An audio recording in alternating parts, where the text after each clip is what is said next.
Gracia y paz, amados hermanos, ¿cómo están?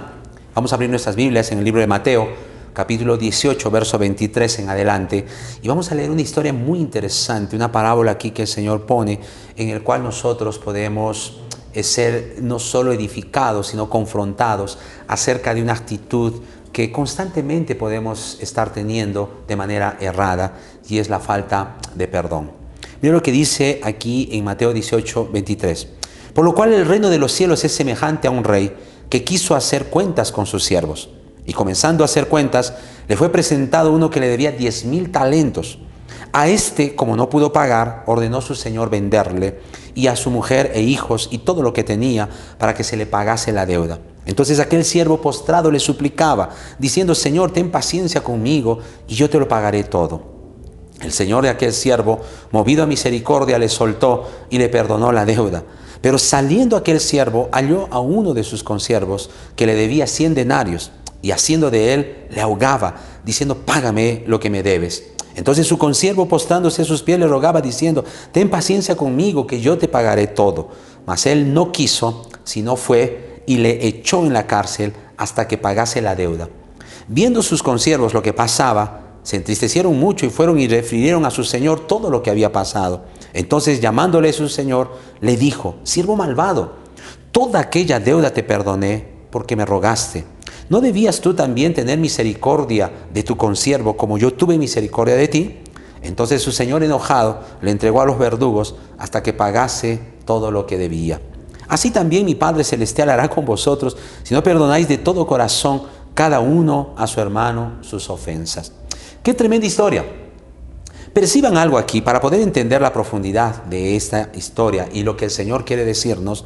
Vamos a hacer un análisis básico. Primero, en los tiempos del Señor Jesús, un denario equivalía a un salario de un trabajador por un día, o sea, era el jornal de un día.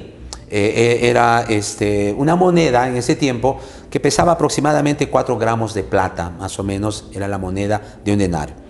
Ahora, un talento en aquel tiempo aproximadamente eran 6,000 talentos, 6,000 denarios. Un talento eran 6,000 denarios.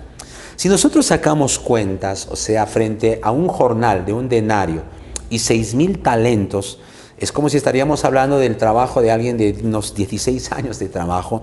Y si hablamos de 10,000 talentos, la situación es más abismal, porque estamos hablando como un promedio de 60 millones de denarios, que si lo monetizamos a nuestro contexto ahora, podríamos estar hablando de unos 558 millones de dólares aproximadamente. Ahora perciban en esta historia, si lo contextualizamos, primero aquel hombre le debía a su señor 558 millones de dólares aproximadamente.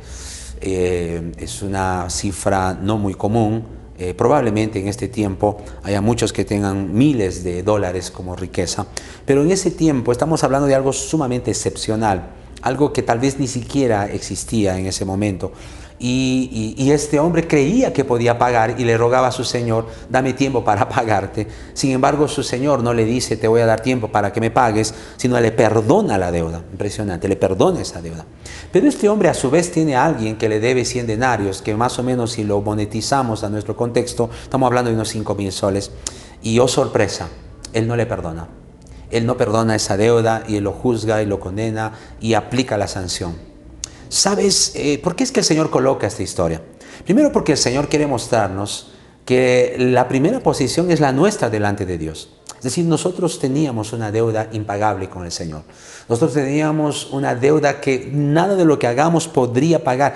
Es inmensamente grande. Por eso hay una diferencia abismal entre 5,000 soles y 558 millones de dólares.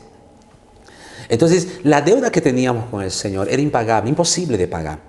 Y quizás hemos muchas veces pedido al Señor que queremos cambiar, queremos terminar con esto o lo otro, y nunca pudimos hasta que el Señor nos perdonó. Él nos perdonó de todo pecado, nos limpió de todo pecado. Solo la obra de Cristo en la cruz podría realizar esa obra tan grande de perdón, de hacer de nosotros limpios, aceptos delante del Señor. Eso es maravilloso. Por eso es que Él llevó sobre sí maldiciones, nuestro pecado. Por eso es que en la cruz el Señor Jesús llegó un momento en el que dijo: Padre, ¿por qué me has abandonado? ¿Por qué? Porque Dios es santo, santo, santo. Y cuando Él vio a Cristo en la cruz, Él ya no vio a su Hijo, Él vio el pecado.